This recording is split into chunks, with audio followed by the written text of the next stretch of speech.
So I guess welcome to this video where I make a little quick run through of how I set up a mix for one of my new singles. I have a full album that I'm making, and I've been making it for like 6 years or something, which is really embarrassing, but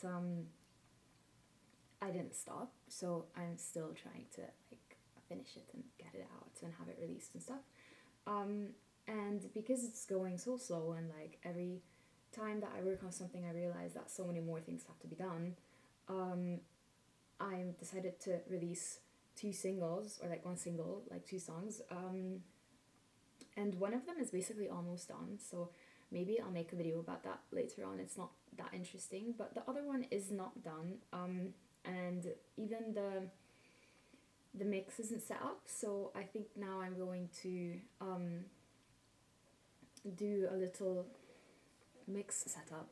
Should I say all of this again looking into the camera?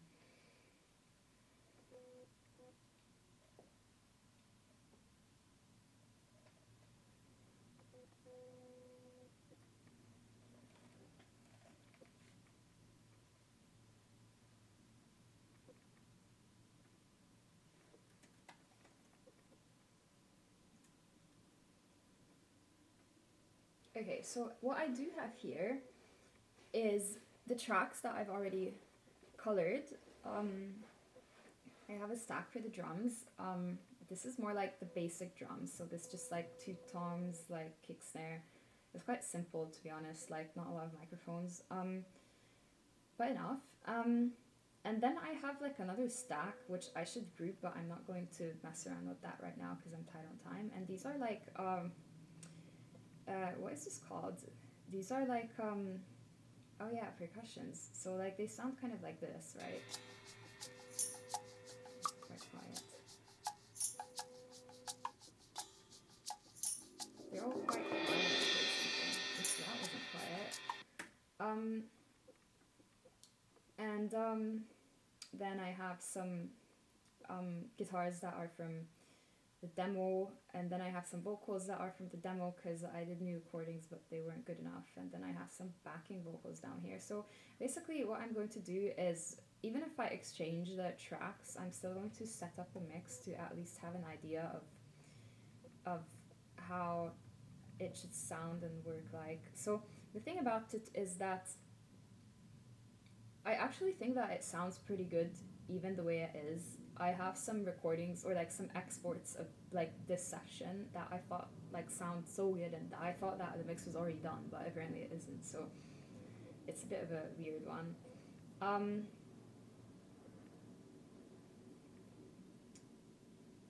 And also some vocals are missing, so maybe I shouldn't do this one.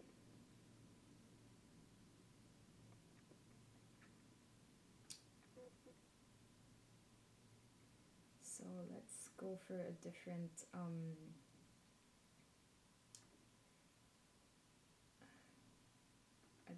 file. Is it this one? Oh yeah, I have a lot of plugins that I don't have. Yeah, it's this one. Okay, so anyways, it's basically the same. I opened the wrong session. I do this all the time. I'm not a professional mix engineer or anything. I'm not a professional anything, so just wait and see. Okay, so what I think is beneficial to do is basically color, the tracks the same way as you would color the mixing channels. So I'll open blah blah blah. I'll open show colors, and then I know that the drum is usually this brownish color for me, so I'm just going to go on drum, and I'm going to color them like this. Well, they're already colored actually. Okay, then I have these guitars. These are, as far as I understand, all guitars, so I'm just gonna put them as yellow, and then I'm going to come here.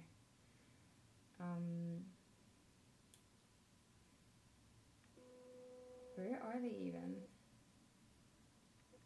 Yeah. These ones. except for that vocal in the middle, and I'm just going to color them. This one is a vocal, and I usually like to color them differently. Okay, so these are also guitars. So what am I even coloring at this point?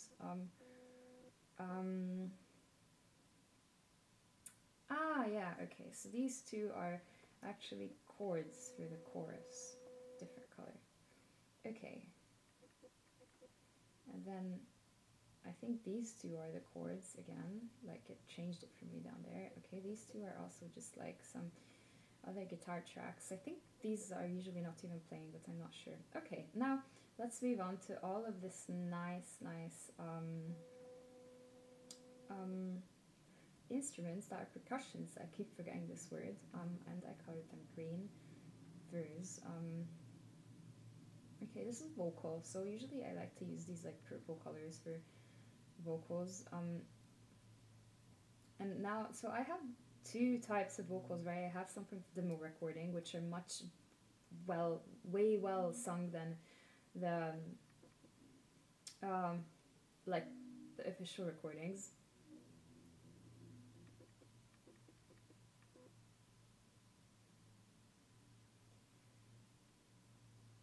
So it's just hearing some uncanny sounds. I think it's coming from the camera, adjusting the lens. So anyways, it's actually quite hard to identify them. I'm going to go to the end, which wait, actually no, that's the fun part. So I'm going to come to the end because these are much easier to identify. I know that these are all my friends singing, which is really cute. I'll play a little bit of it actually because they're all recordings made with like phones or like some basic microphones or whatever they had at home. And it's a song about like a place called Pécsi. So I had some people who are, like kind of who are present in my life or were present in my life at the point of like the conception of the song or like the time of which song is about, and I had them sing some backing vocals, and it sounds like this. És úgy jársz az erdőn túl, mint a boldogság a sarokban, ha megsimul. So they're panned actually already, but it's a bit heavy on the right side, so I might adjust that later, but for now I'm just going to color them, I don't know, like dark brown maybe, and then I'm just going to come here and do the same down here as well, so I can identify all of these, and then what is left is like these weird vocal takes that I'm not really able to tell which one is which, so I don't want to hear those. Okay, so I have this is like actually muted. What I think this is, I think it's a new recording that I don't think is good enough because I sing it on a different rhythm. So what I'm going to do is I'm going to hide it by pressing the H key. This I think is an amazing vocal, but it is recorded in such a bad quality.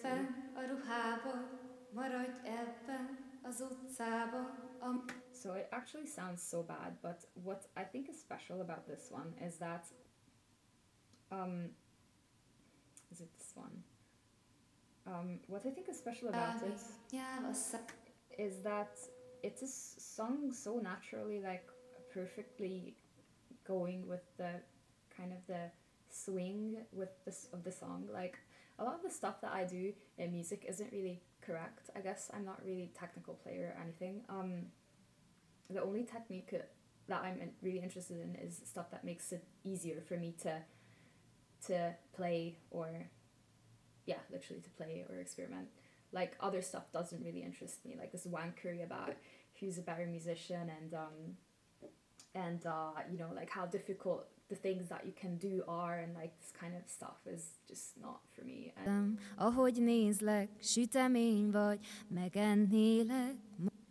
So this is also, all of these are, I think, new vocals as far as I can tell. So for now, I'm just actually going to hide them because it's pointless to have them in the mix at this point. Now that we got rid of those, now I can color these ones different, like purple. Sorry.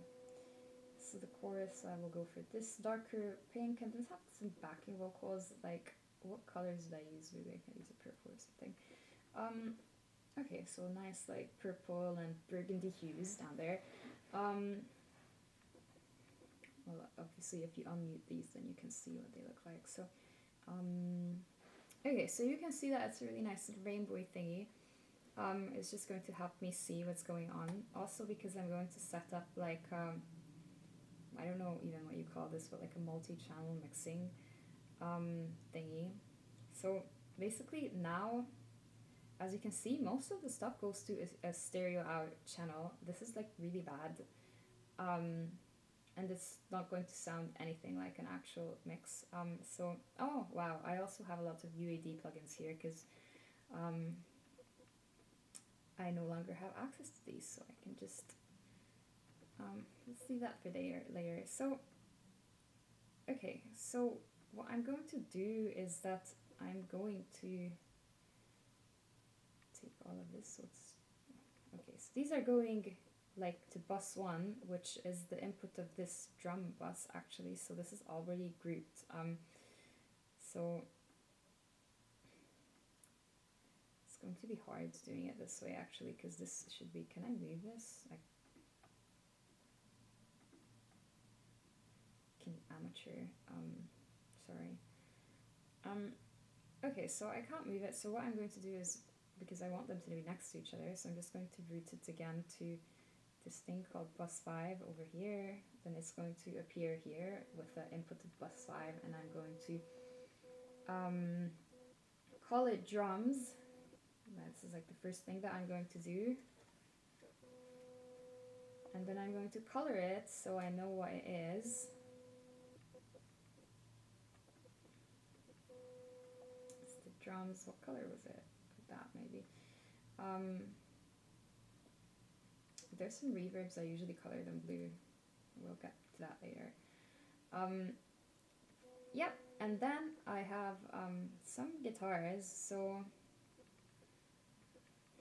yeah, good question, because when I have several guitar channels, some of them only go to the chorus and some of them go to the chorus and the verse. So what I would really want to do in this case is to send the verse guitars to a bus separately, and it appeared here, right?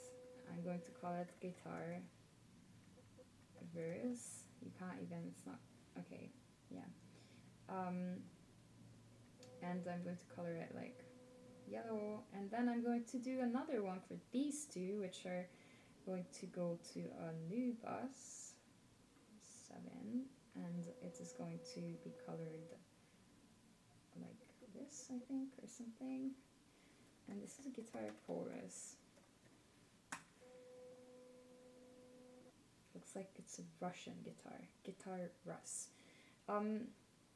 Okay, so now that we've dealt with these, I wish I could just move them, but I don't know how to. They don't move. Anyways, I will, yeah, anyways, so what I will do now is,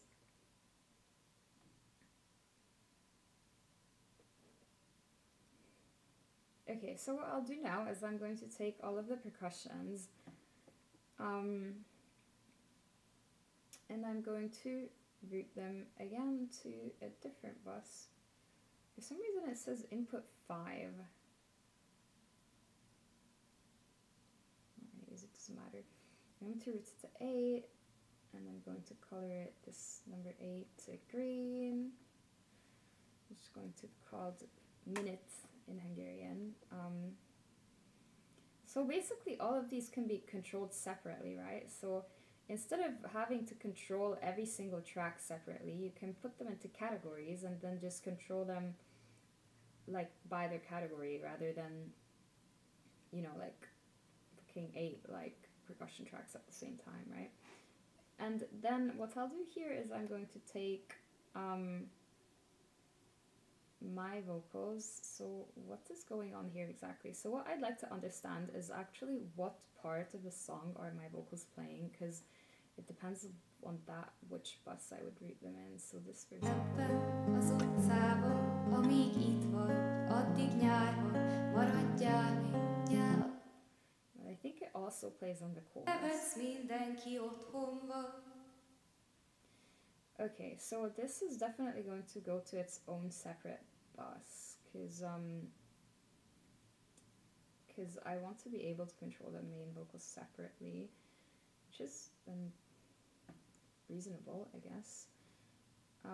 It's appeared here, and then I'm just going to say main vocal, and I'm going to color it pink, because that's what I like for the vocals, and then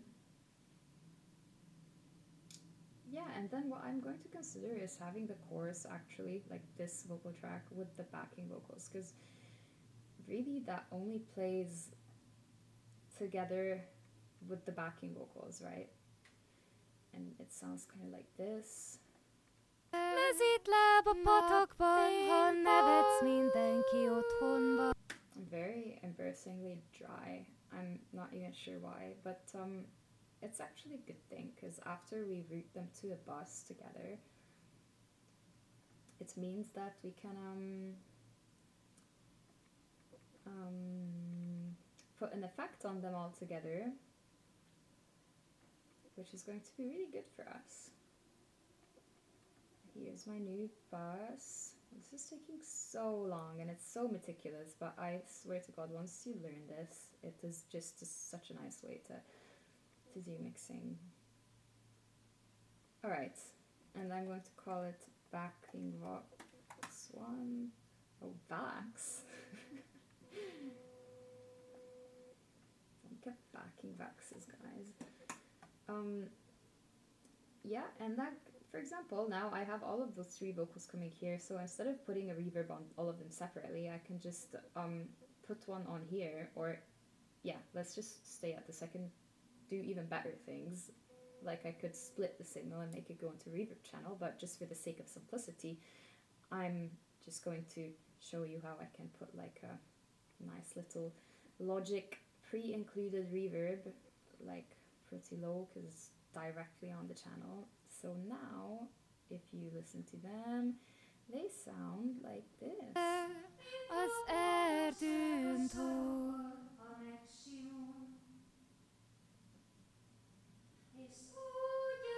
Úgy jársz te napfényben.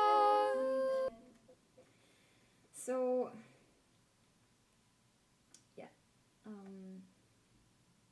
So we did that, and then what I have left is like, wait, they're still going to stereo out. That's why it wasn't working. So, okay, so, how embarrassing. Every mistake is so embarrassing. Anyways, now it sounds like this.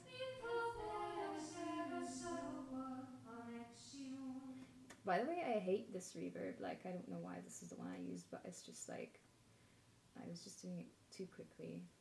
It's something fucking huge. Concert hall. Oh, deep 80s drum set. Wow.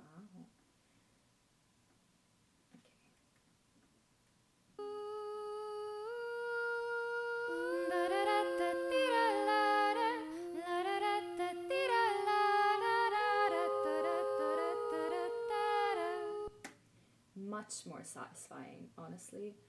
I'm going to even do a little Control S right now.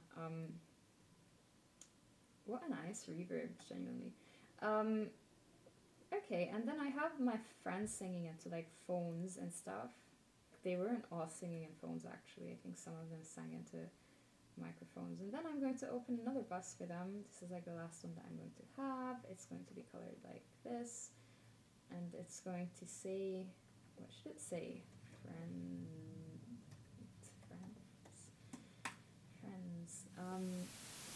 Oh fuck. Okay, so what I'm basically going to do is I'm going to take all of these channels, which are getting the inputs from drums. You can check here, where is it getting the input from, like the guitars, other guitars, and I'm going to take them all. Sorry. And instead of stereo out, I want to send them to a channel around here, like 30, 31. I like to do these numbers at the end, but you can really do any number that you like. Do your favorite numbers. And now what it did is that I created another channel here for me, which I'm going to color a new color, something blue, because I don't really have any blue stuff. And I'm going to call it clean. And then I'm going to do parallel mixing, which is like such a high-end technique or whatever. And then I'm going to do parallel mixing. So I'm going to come to, where is it? Options, and create new auxiliary channel strip. And on the inputs, I'm going to select same bus, which is 30. So now basically what happened is that these two channels are getting the same signal, except that I'm going to put a compressor on this one. This is like the whole endpoint, like, is the main thing about this, I guess. Why do I have delay open? I'm going to put the compressor on it, turn all the automatic stuff off, but then just set it to what you like. This is not going to really be heard like super audibly in the mix. It's just going to be something that kind of affects the sound. So like you have a clean mix coming in here and you can't hear the compressed one at all. I'm going to take the solo stuff off, and then you can like add in the comp.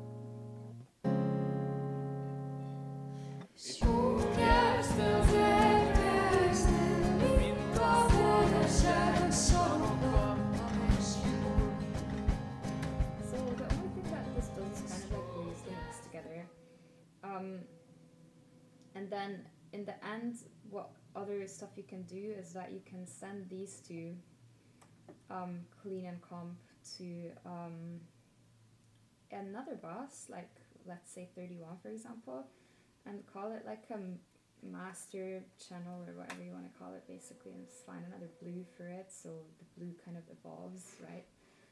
So the colors tell you what's going on, and then you put some plugins on it. Like I like to put some stuff, but they aren't here, because they're on my other computer.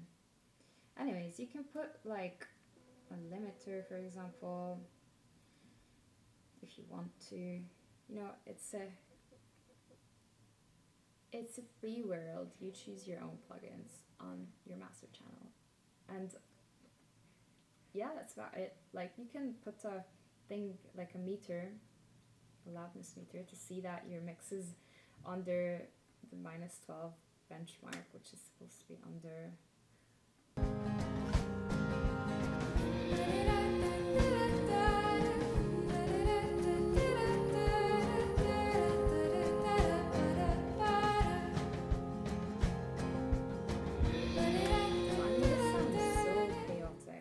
Honestly, but at least now I can control stuff separately. So basically now I have my mix set up. I think that's all that I wanted to record. You can even set up a mix like this and then like use it for all of your songs if you know that you're going to have the exact same instruments or whatever. If I pull in an audio recording to this part, then it's just going to be routed the same way in the mix as I just did now.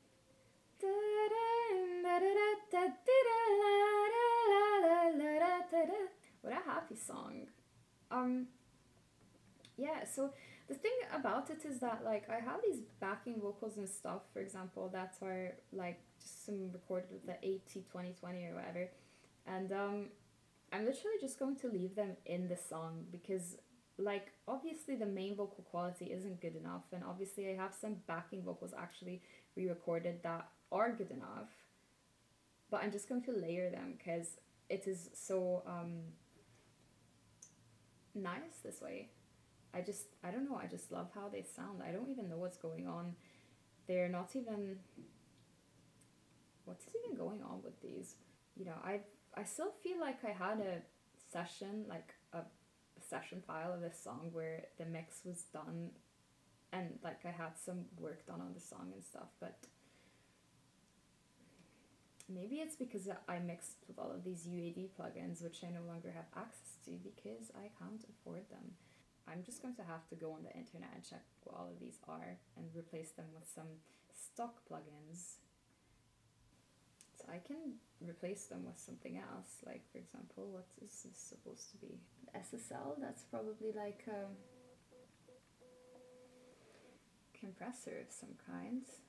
I don't know why it's a compressor, EQ compressor on a kick drum, like that seems like an overkill for me, but I only use linear EQs on the drums.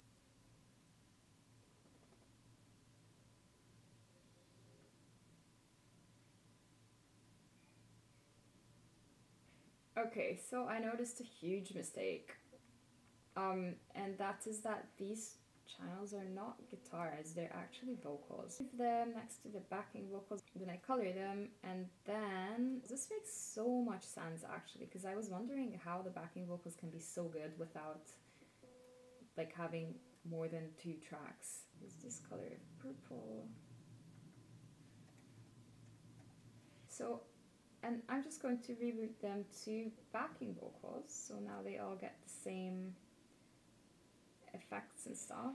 So basically now you even know how to recover from a mistake while you're mixing. And I don't pitch correct all of my vocals really, like, or I partially do. Often I partially pitch correct them, so a lot of times there's a natural kind of like diversion from like the clean frequency, and sometimes I like that. Like I think it sounds nice in this song. Like nobody is a robot. So sometimes I pitch correct some sounds and I don't pitch correct other ones. So just going off the bat, what sounds good, what doesn't sound good. And then what I would do is that I would listen to the, oh no, these are supposed to be purple as well. I would listen to all of the backing vocals together. Because finally I understand what's going on.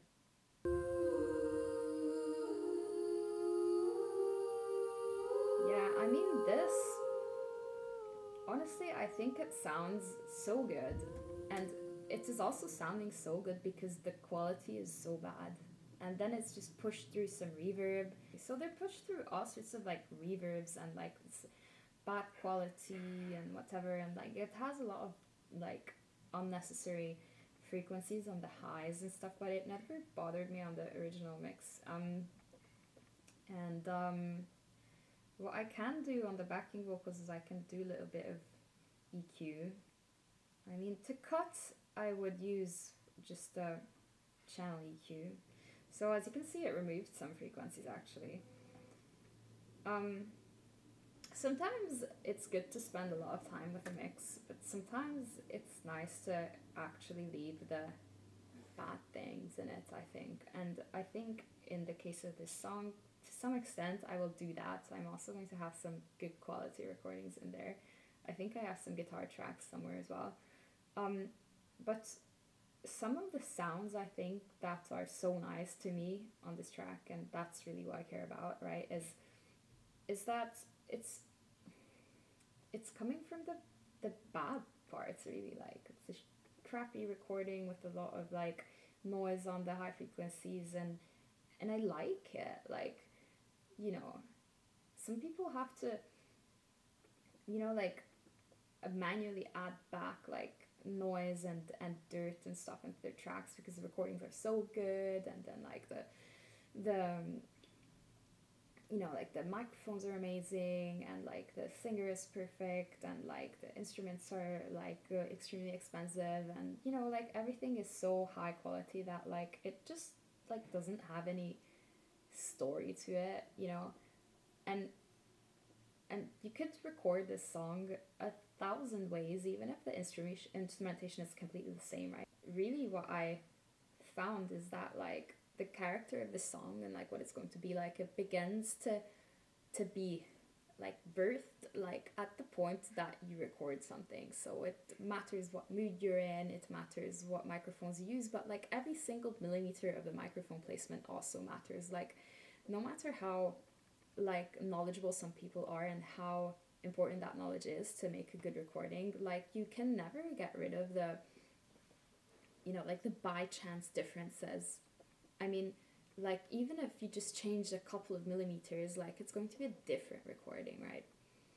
So yeah, so for that reason, I think, you know, like I treasure the recordings that I already have, because they were done in a certain time and a certain moment and by certain people, and like me when I was a certain time at my life, and you know, like it is all part of the material in a way. Like it is not just like a high quality recording and like, wow, I'm such a good singer and like such a good musician. Like, who cares, you know? Like I want to put like material in it in different layers and different ways. Like everything on the song is having a kind of a story to it or whatever, and it wouldn't sound the same, you know. I'm going to set up everything in the mix. That doesn't require me to listen to it and decide on the parameters of the things that I'm setting up. So once everything is done, I'm going to go home and mix it on my speakers, but I'm only going to have a limited amount of time there, so I want everything to be like pristine and ready, and you know, I'm just going to have to like set a couple of things and then it will be done. Of course it never goes this way, but this is what I'm aiming for. So this is it, and I hope that was somewhat interesting and insightful into like my creative process, or whatever I'm supposed to be calling this, because I just wanted to share a little bit of details about it. So